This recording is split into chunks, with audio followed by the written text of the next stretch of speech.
Good Voch Rabbi Isai. We're holding like 10 lines from the bottom of Chavtes Amud Beis. To remind the Olam, we had an interesting question, and we have a Gewaldige Sugya, and then we jump right back into Chullin with different types of shchitas and stuff. But before that, we have a great Sugya. We had a question: is shchita the tail end of the shchita? Is that all that counts, or is shchita something that takes the entire process of shchita? So we had the two gauges. The gauge on top shows the shchita starting and ending, and therefore the entire thing is shchita. And they have the gauge on the bottom that just jumped all the way at the end. Amar Rava. So says Rava, ikashili, if I'm going to ask a question about these shitas or proof, hakashili, from this mission that we just discussed about paraduma, according to the mandama, it says that shchita only occurs all the way at the end. Lifloig bechshera de para. So you can make a very simple distinction. It's gewaldik. Whoever deals with paraduma becomes tamei. The shaychet becomes tamei. The guy that burns it becomes tamei. The guy that schleps it, all the people that deal with the paraduma become tamei. Two people, Reuven and Shimon, shechted the paraduma. Reuven is cutting away, cutting and cutting. It's not going well. 5 minutes into it, Shimon says, let me take over. I see you don't know what you're doing. Give me the knife. He takes the knife, he cuts, and he finishes. Now, if the shechita is only at the end, so who performed the shechita? Only the second guy, Shimon. So Reuven didn't even do a shechita, so Reuven would be tar. And if you say, yesh l'shechita m'tchila b'atzoif, so both of them performed the shechita, because it starts from the beginning and goes all the way through, and therefore they're both tamei. Why didn't you say that? So the Gemara says, because in the Gemara, because two people can't shecht. Two people shechted the paraduma. The first guy, Reuven, is not tamei. Why? Because the shechita only occurs all the way at the end, the last millisecond. And the last guy becomes tamei. That's what you're talking about. That's not a great example. The Tanina, because we learned Tizbach, we had this yesterday. Two individuals should not shecht one animal. Oh, boom. So that's the end of the question. You can't have two people shechting one animal. And another halacha, Tizbachuhu, you can't have one person shechting two animals in Kachim in the Beis Hamikdash. It says without a vav. So we have Geshem L'Mesairis. You darshan the way it is actually written. So Tizbach, you should shecht it in singular. You shouldn't shecht two, you should shecht one. Akol Panim, you see from here that two people should not shecht one animal. Then we say, no, it's not true. You're saying,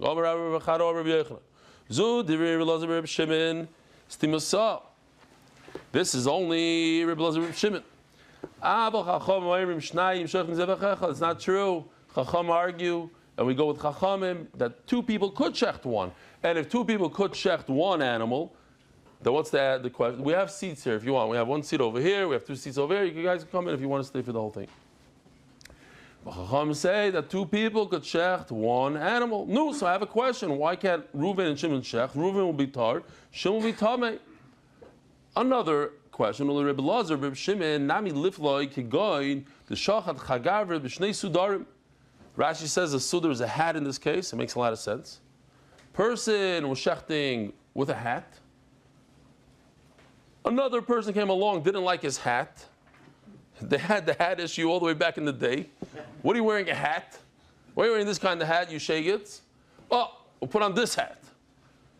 Now, the question is, if you have one person performing the shechita from beginning to end, but you hold that the shechita only occurs all the way at the tail end, shechita is basoif, not beginning to the end, but only basoif. So the hat that he wore in the beginning is not tamei, because the shechita only happened at the end, and the hat that he wore all the way at the end, boom, becomes tamei. Says Gemara, okay, that's not a good. Maybe I can be doichik this. Ella b'psula the parah kamairi. We're not talking about the beginning part, the shechita part. We want to talk about a real chiddush, a moirdik chiddush. That what? That if a person, let's say, does the hazah, the sprinkling of the blood of the paraduma, and he texted somebody while he was doing it, he cut a watermelon while he was doing it, the hazah part, so the paraduma becomes puzzle from that point on, and everything before that is kosher.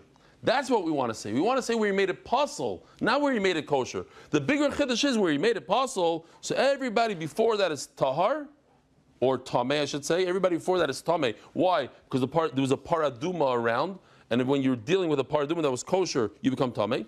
And everybody after the cutting of the watermelon is tar because it's no longer a paraduma. So it's a great chap. We're not talking about kosher stuff. We're talking about puzzle stuff. Okay.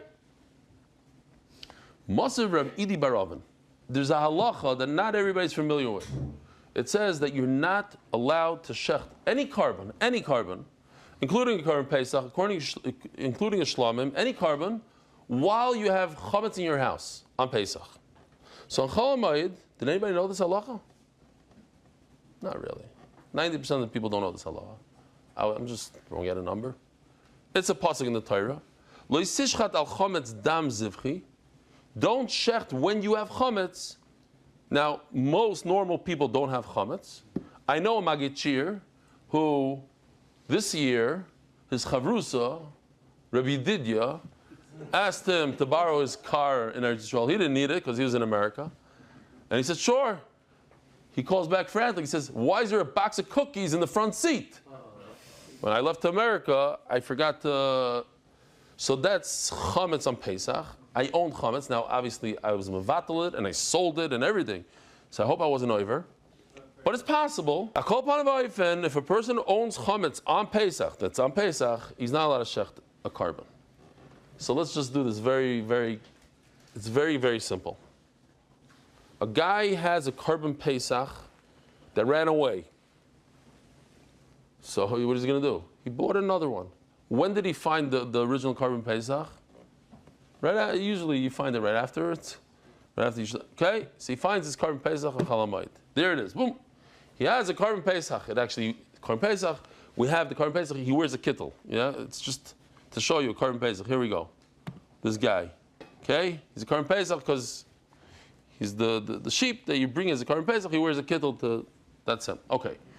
So this guy with the kittel, on Chol HaMoed, you have chametz in your house, you start shechting this guy. Now, it's not 100% of shlamim. I heard you say shlamim. Why is it shlamim? Let's say, hold on a second. Now, what if this guy needs to bring another carbon Pesach? Let's say he was tamei. He went to Levaya Erev Pesach. He's tamei. So now he can use this carbon Pesach Sheni. That's this week's parasha. Pesach Sheni in 1 month. So right now it's a carbon Pesach. He shechts this carbon on Chol HaMoed Pesach. It's aser. You're not allowed to shecht the carbon Pesach on Chol HaMoed. You can either shecht it Erev Pesach, and if you have Tumah, you can shecht it in a month from now. But on Chol HaMoed, everybody agrees you can't shecht it. She shechts it on Chol HaMoed. And he has a box of cookies in his car. The question is he over on the Isser of shechting a carbon on Pesach? Now, if this guy is completely, it's puzzle, it's a terrible carbon, so then he's not over in having cookies. Why? You're only over when you shecht a real carbon, but you use a psul. So the Gemara wants to say, if I say that the shechita is all the way at the end, then I shechted a great carbon. Why? Because the fact that I shechted a carbon Pesach in Mil Chol HaMoed, that's terrible. So I pass a little from a carbon Pesach. But what does it flip into? If a carbon Pesach flips into a shlamim. And that shlamim, I caught him at the tail end of my shechita. Boom! I did a beautiful shechita on a shlamim at the end of the shechita. And I had a box of cookies. Box of cookies with shechting and shlamim on Pesach is a big no-no. I'm over on this pasuk of L'sishchat al chametz dam zivchi. But if I'm shechting from beginning to end, so the entire thing is going to be a puzzle carbon pesach. There is no beginning and end. It's one long thing. And I shechted a carbon pesach from beginning to end on chalamayit. I shechted something puzzle. I shechted something puzzle with a box of cookies. I'm not over on the Isser. Let's see inside, and that's the end of today's sugi. And then Imamish flows now. So let's see inside. Maser Ravidi Baravin. Uba Moyed, on chalamayit, and he has this carbon pesach that he just found, lishmoi patur. If you do it as a carbon pesach, you're patur because you did something terrible. You don't check the carbon pesach on chalamayit. Shalei lishmoi. But if you had intent that this animal is not a carbon pesach, it's a shlamim chayav. Now I checked it on chalamayit with a box of cookies in my car. I'm chayav lo yisizba al chametz dam zivchi. Now the Gemara just goes into a long explanation. It's because you thought to yourself that it's a shlamim. Hastama, but if you didn't think to yourself, you didn't say, oh, it's not a carbon pesach anymore, it's a shlamim. You didn't do anything, you didn't say anything. Stama, you stam, nothing. Nothing went through your mind. Potter. Why? V'mai potter. Pesach b'shayim moises shana shlamimu. I don't understand something. It flips, that's what Rabbi Yisayim was saying, it flips into a shlamim automatically. You see from here, no, that al chalamayid, in order to flip a carbon pesach into a shlamim, you have to physically say it's becoming a shlamim. V'amar Reb Chia bar Gamda, nizrugam epicha bura v'amru, ha'achem ha'iskin, I'm going to show you balance mei mesim. What happened was that the owner couldn't bring his carbon on Erev Pesach. The nitchel of Pesach sheni. So what do you do with the carbon Pesach? You just bring it, this week's parasha, you bring it on Yudalet Iyar. The stam of the Shmoikai. You want it. You have a carbon Pesach, you decided it's going to be a carbon Pesach, Erev Pesach, you couldn't make it, you went to Levaya. So obviously you want to keep it as a carbon Pesach for the second time around. Only in this kind of case, where it's not obvious what you want to do with this carbon. Why is it not obvious? Because you need to bring a carbon Pesach on Yudalet Iyar, and it's not Yudalet Iyar yet, so you probably want to use it as a carbon Pesach. So in order for you to say it's not a carbon Pesach, and it's a carbon Shlamim, you have to do something about it. You have to say it. But let's say you're a person that brought a carbon Pesach on Yudalet Nisan and Erev Pesach, and now you're stuck with this, so to speak, you're stuck with this carbon that got lost. Automatically you'll flip the shlamim because you have no use for it on Yudalet Iyar. Okay, we're done with that. But what's the question here? So if you hold that it's one long shchita, let's see how we did it. Maybe you'll make it easier, maybe we'll make it harder. When he shechs the carbon, he becomes a puzzle carbon Pesach, and he's a puzzle carbon Pesach from beginning to end. That's if you hold Yesh Shchita Mitchilat Soif. But if you hold that the Shchita is only at the end, not the entire time, so in the beginning when he shechted him, he becomes a carbon Pesach puzzle. But at the last moment, he flips into a Shlamim and he shechted a Shlamim. And what happens when you shecht a good carbon, Shlamim, and you own a box of cookies, Chametz, then you're over the Isser. So it's an afkimino whether we hold that the shechita goes from beginning to end, or whether the shechita goes only at the end. Because if it only goes at the end, then you shechted a shlamim, not a carbon pesach. If it goes from beginning to end, then you shechted a pesach. But if you hold that the shechita only occurs at the end, since he shechted a little tiny drop in the beginning, then it's no longer a carbon pesach. Yeah, I can't bring this now as a carbon pesach. And at the last end, you shechted a shlamim, and memela you're over the isser of. So Abaye tries to say something here, and he the idchalem pesach. What happened in this case? This bottom case, yeah. We said it's no longer a carbon pesach, but it turns into a shlamim. Wait a minute, says Abaye. Why? When you shechted in the beginning and you pass it, at that point you can redeem it. Anytime you have a carbon that's possible, you can redeem. And you can redeem it for money and maybe buy another carbon Pesach with it or whatever. So it remains in the parsha of Pesach, of carbon Pesach. So since it's a carbon Pesach still, why is it a carbon Pesach still? Because I'm going to redeem it. So just the fact that I have a box of cookies, I didn't shech, a kosher animal. I shechted a korban Pesach, says Abai. I didn't shecht a shlamim. I shechted a Pesach, and I'm going to redeem it. Anytime you want to redeem something, you have to stand it up on its legs, and you have to give it an appraisal. And this guy is shechted. No, that's not a problem. It's not even if you shechted an animal and it's jumping around like a lizard, it's as if it's alive. End of the sugi, Rabbi. Here we go to much easier stuff. Oh, wow, we have a new pipe here. Geschmack. If he shechts 1, and then he goes down 2, 3, says Rashi, but this one is a roiv. According to Tosfos, he did a little bit over here, and then on the same ring, he did a little bit over here, and a little bit more over here. So together you have like a roiv, and together it's okay. But we're not going with Tosfos. Here, I'll just show you Tosfos if you want to see it. Here. Ubeshiltas the Ravachoy.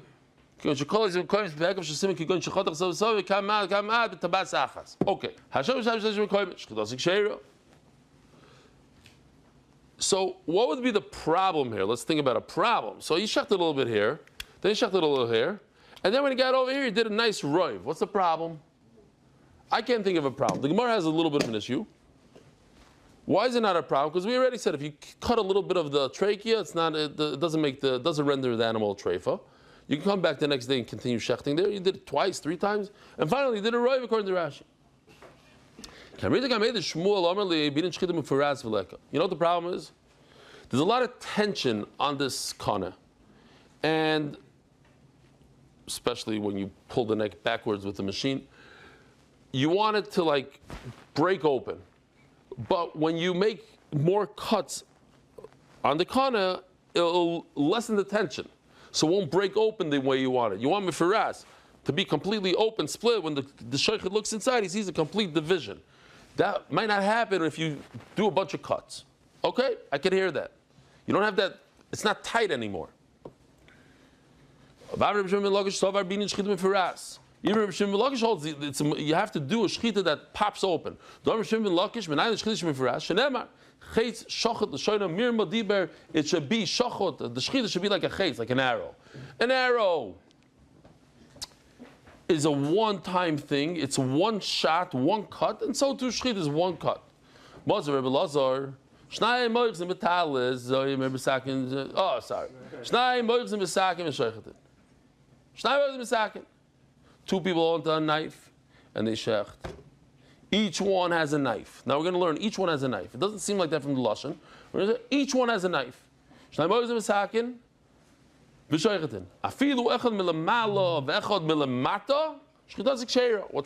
lamata? Let's take out this knife. So we have 2.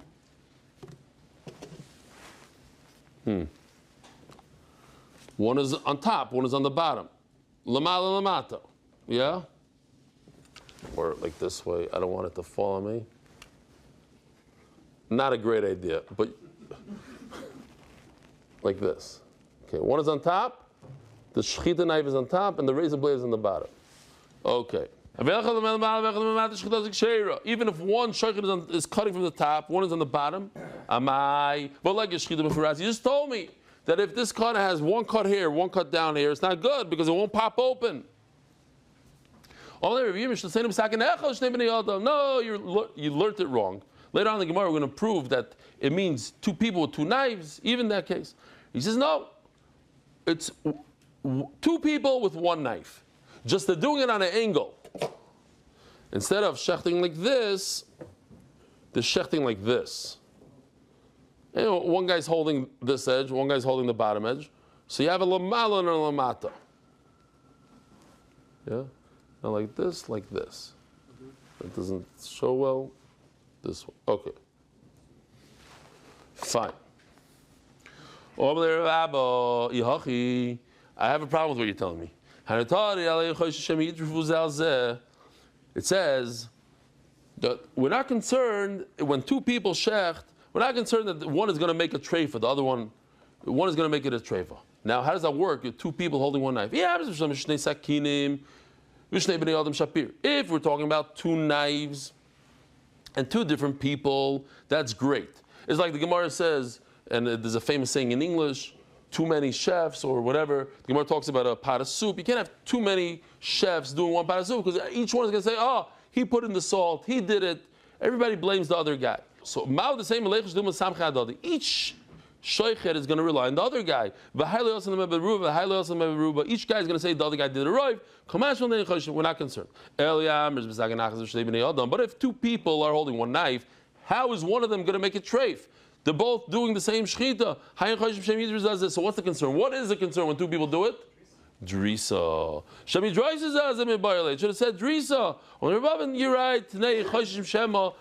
What's the point of Drisa? When two people hold a knife, instead of doing it in a nice back and forth motion, there's going to be a little bit more, too much pressure, downward pressure. That's usher to do while you're shechting. And you're right. That's exactly the lashon here.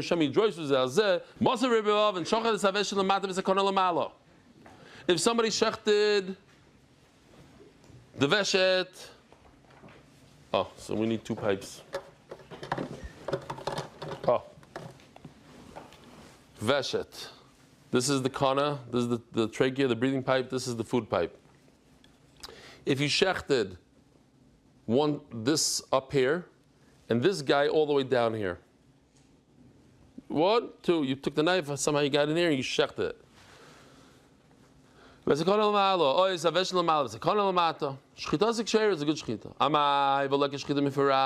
Gemara is asking that when you shech the two simonim together, right over here, then you could open up the animal and look inside, or this way, open up and you see through the trachea, through the esophagus, you look, you see. But if the trachea is cut over here, and the esophagus is cut down there, when you open it up, you'll see maybe the inside of the trachea. You're not going to see the inside of the esophagus. They're not one after the other. You want to have a good way to look and see that they're both cut. Yeah? You have to open up the neck by the incision of the neck to see both simanim. But if one simon is all the way down there, how are you going to get to it? It's one incision in the neck.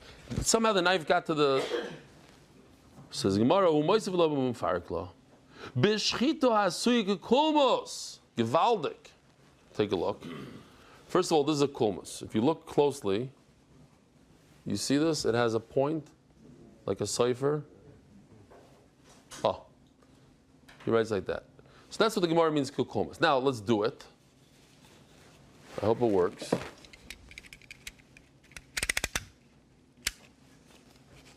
Now you might have your ratings. I'm going on an angle. I'm shechting on an angle like this. Oh. Not bad. No.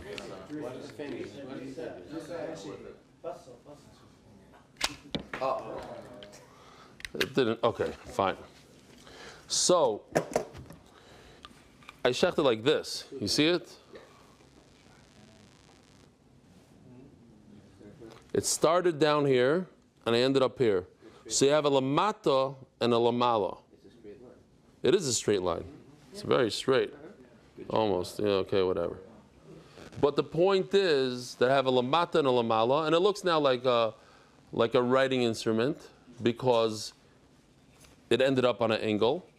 That's kekulmus. And I have a lamala and a lamata. Great. It's slanted. Or you could just do Yoshi's picture, whatever you want. Where is it? Like this.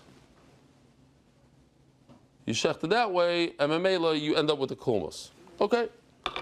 And that's what lamala lamata means. It doesn't mean he shechted up here, the trachea, and all the way down here, the esophagus. It means that it was one nice cut. So since you have one nice cut, you could peek inside and see that's nicely cut. That's mifuras. The Gemara says that there was once a bull who shechted the guy. You have a shoichet, he comes. No, not good. Okay, let me do again. Poor animals. Ah! He keeps on. Shnayim shleishim mekaymes. Al Rav bar Shmuel bar Marta shokum shufrei. He went and he bought the best meat, that 1 pound. By this that you just took from this animal. Again, this animal has cuts down his trachea, top 1, 2, 3. and he bought it. He's an Amori that bought it. So he says, oh, the fact that you bought it, just now you just taught us a lesson. That's exactly what the Mishnah is talking about when it says that two people shechted an animal. It means with two knives. We had all discussions. Two people on one knife or two people with two knives. Over here you see two people with two knives. Why? Because each one made a cut and it's okay. You're allowed to eat such an animal that has a bunch of cuts.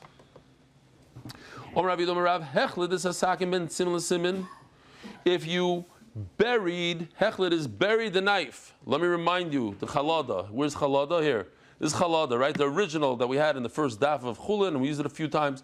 Burying the knife inside between simanim is a no-no. So here's a case. Oh, she did beautiful here.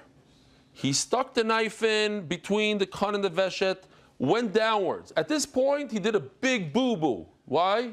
That's called chalada. It's hidden. Now he pulls the knife out and starts all over from the top. Too late. He did chalada.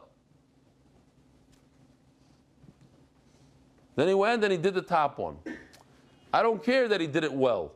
Why? Because the bottom one he did terrible. He did a chalada. So, he put the knife in between the two simanim and he went downwards. Tachasar, kshera. But if he hit it inside the skin, something like this, he didn't cut the skin. You see, he didn't go make an incision in the skin. He stuck it in and then he went down. So now the skin is hiding the knife. Kosher. This Mandomer says it's kosher. Michael Mashwan, what's the chiddush here about this chalada? Tanina, we already learned. If he stuck the knife in and he cut the second simon, regardless how you look at it, you can't eat this animal. It's either nevela or treifa. We already know that's awesome. It's possible. So the Gemara season oh, Rabbi say, take a look. Let's see if he fixed it for me. Oh. If you go in the direction of the arrow, if you start from the trachea on the bottom and go upwards, that's not a natural way of doing shechita. Shechita is first you hit the white pipe, the windpipe, and then you go down to the feeding tube, whatever you want to call it, the food tube.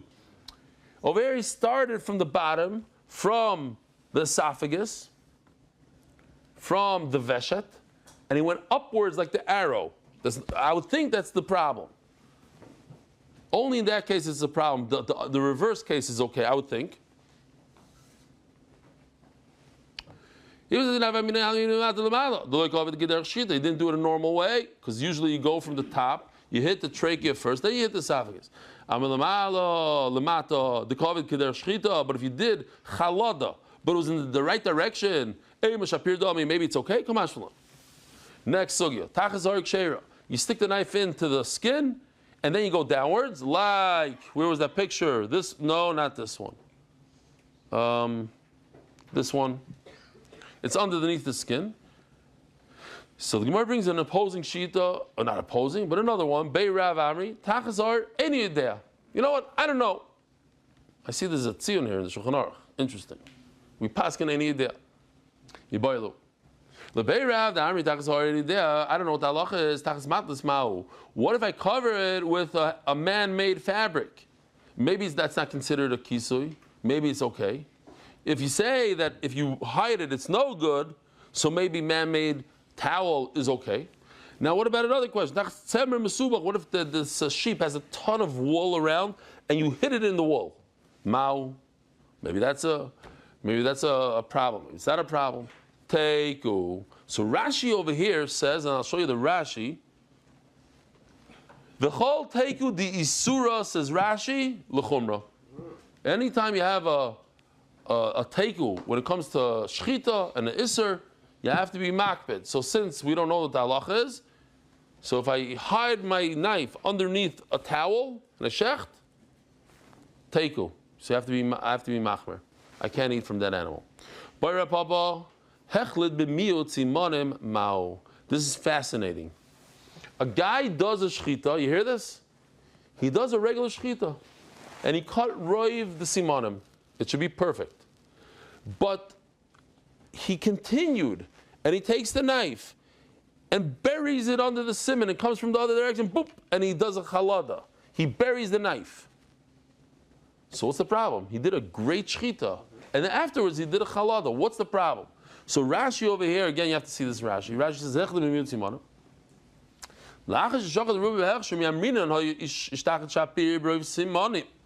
it's great. He did a roiv. No, perhaps it's one long shchita, and like we said before, I'm saying as b'melitza, you have to count the last part. And lemaisa in the shchita there was a little bit of chalada. He hit this ubemiyut kama b'shilon nevela. Okay, fine. Says the Mishnah. Teiku. We had this case to remind the Olam. This guy, he shechted a bunch of animals in one shot. Shchitasik sheira, 16 to be exact. None of them fall. The heads fall perfectly. It's great. Now, let me ask you something. Is there a problem with cutting off the entire head? Not really. Oh, ruining the knife. Yeah, that's the only problem. Yeah. So, and we explained this Mishnah that's referring to just regular animals at home and the shlachtais, but not in the Beis Hamikdash. In Beis Hamikdash, you're not allowed to shech two at one. Remember, we had the sugya today. Two people holding on to a knife. We said it means two knives, l'chayra. Even two knives. Even if one cuts on top, one cuts on the bottom. Hit is a sarai, she knocked off the entire head. B'vasachas, psula. Oh, so over here there's a problem. No, but the problem over here is drisa. That's the problem. But if you do it nicely, back, forth, and cut off the whole head, it's okay. This is a rosh b'vasachas. You're shechting, you knocked off the whole head in one shot. So the Gemara is going to explain that it means that if it has two knife lengths, this is a machlokes of showing exactly how to learn it. But if in addition to the width of the neck, you have another width of the neck, then it's fine. If you're shechting two animals at the same time, so how long does your knife have to be? The length of two animals plus one more neck. In addition to what you had before, one more neck. So in other words, it has to be three necks long. That's only because he didn't go back and forth.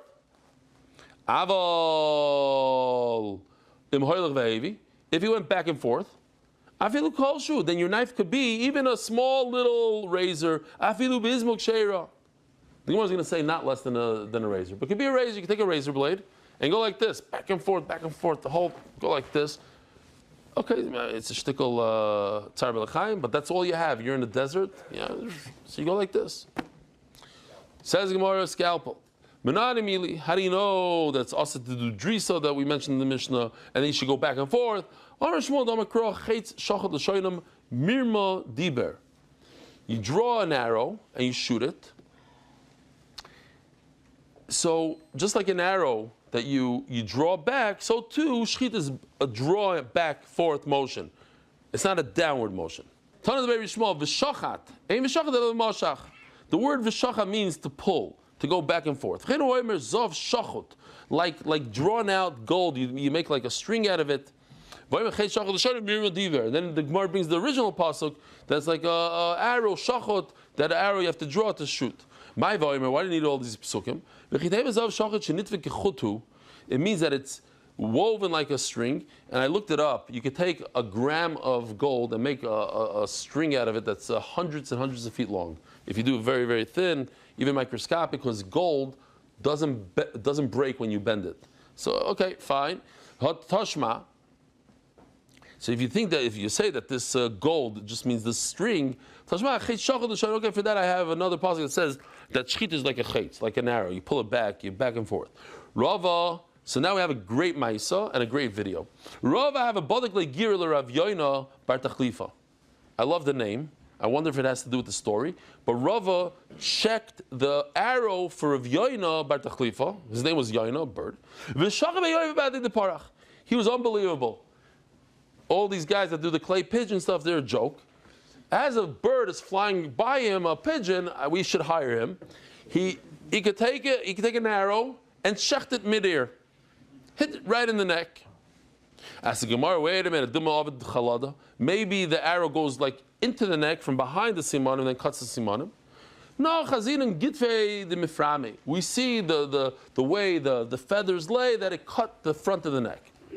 Says Gemara, you have to cover the blood. Birds and chayes, you have to cover their blood. How do you do kisui adam? Okay, after he caught it, he pours a little bit of sand on it. No, that's not good enough.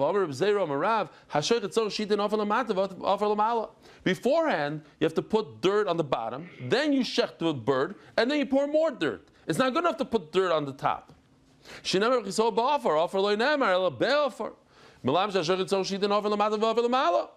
Says the Gemara, no problem. The Mazman lay, ask every Yerushalmi, why is he throwing stones in Shabbos? It's muktzah. He says, no, I was miyachid all the stones in Yerushalayim beforehand, so I could be mekayim the mitzvah of throwing stones in cars in Shabbos.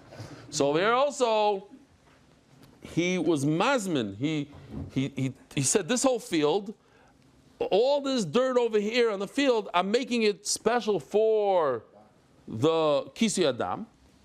And then, 1 minute, don't close the Gemara. We have a great video. That's why I went all the way over here. The Malay for the Kula Pascha.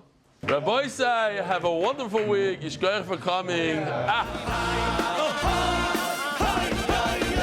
Merit the schus of spreading Torah throughout the world. Sponsor a shir today. MDYsponsor.com or sponsor at MDY.com.